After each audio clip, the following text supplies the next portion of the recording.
What does gerrymandering and the Bible have to do with each other? Actually, a lot. So, hi, Angela Parker, boozy Bible scholar, scripture through womanist eyes. I'm using my Pat McGrath Mothership 3. So, this is Mothership 3 Subversive. Yes, Mothership 3 Subversive. And I'm also going to supplement it with a Danessa Myricks palette as well. So, what does gerrymandering have to do with the Bible? So, gerrymandering, as we're seeing in Texas, is how you manipulate borders or boundaries. And I'm going in with this shade deep. I'm going to use a light hand because it is a deep shade. And I'm just going to carve out my crease.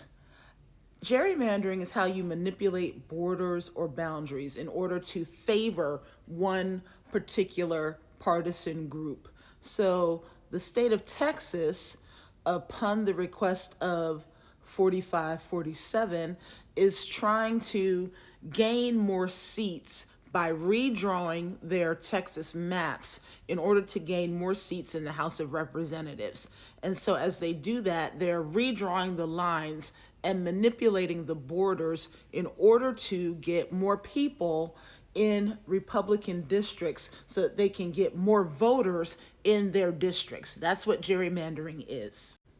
So what does that have to do with the Bible?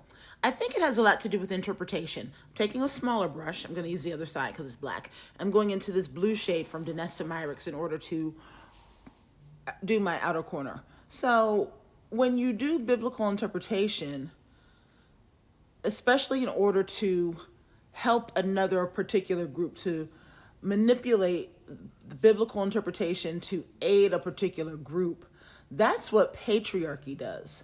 Patriarchy picks and chooses and puts borders around what people read in order to manipulate biblical interpretation for a particular group. So when we're talking about men, for example, patriarchy only reads and interprets particular passages of scripture in order to favor men's rule. That's what patriarchy is.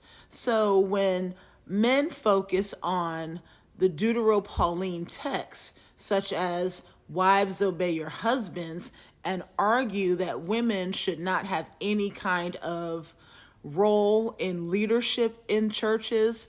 Women should not do anything except be receptacles of their sperm, or women, the only thing that they are good for is taking care of children, and that women should not have the right to vote in society. They're picking and choosing the borders in which they are reading biblical texts, and that normally comes from the Deutero-Pauline literature. And so now I'm going to take my flat brush and I'm going to go to gunmetal and also maybe blitz amethyst. So, and I'm going to put it on my end, like the top right here. So as I think about where we are right now as a nation, there are pastors that are coming up who are saying that women, they should repeal the 19th Amendment. Women should not have the right to vote, things like that. The reason that they are saying this is coming from these Deutero-Pauline literatures. Deutero-Pauline being 1 Timothy, 2 Timothy, Titus, 1 Timothy, 2 Timothy, Titus, and also 2 Thessalonians, and also Colossians and Ephesians, meaning probably written years after Paul's death, written in Paul's name, because Paul actually appreciated women in ministry. I'm thinking about Phoebe, who would have delivered the letter to the church at Rome. She's not just a hand deliverer of a letter. She would have been the first preacher of the letter to the church at Rome. She would have explained the letter to the various house churches when she got to Rome. And in order to explain Paul's letters, that means that she does a lot of work. So now I'm going into this white shade right here for my inner corner.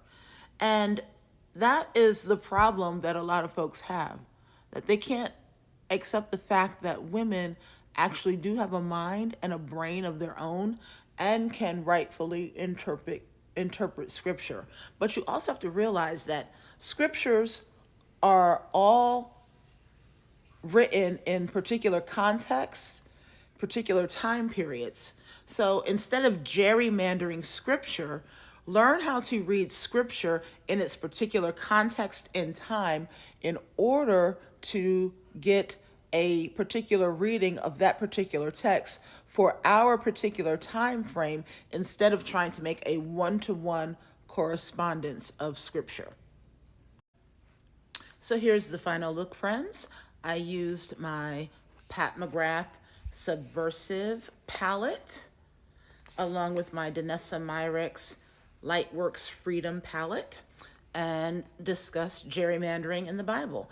We are choosing our boundaries and choosing our borders in order to cherry pick how we have outcomes of elections and also outcomes of whether males should lead and what headship looks like. So as always, Angela Parker, Boozy Bible Scholar, reminding you to be bold, be brave, and be brilliant.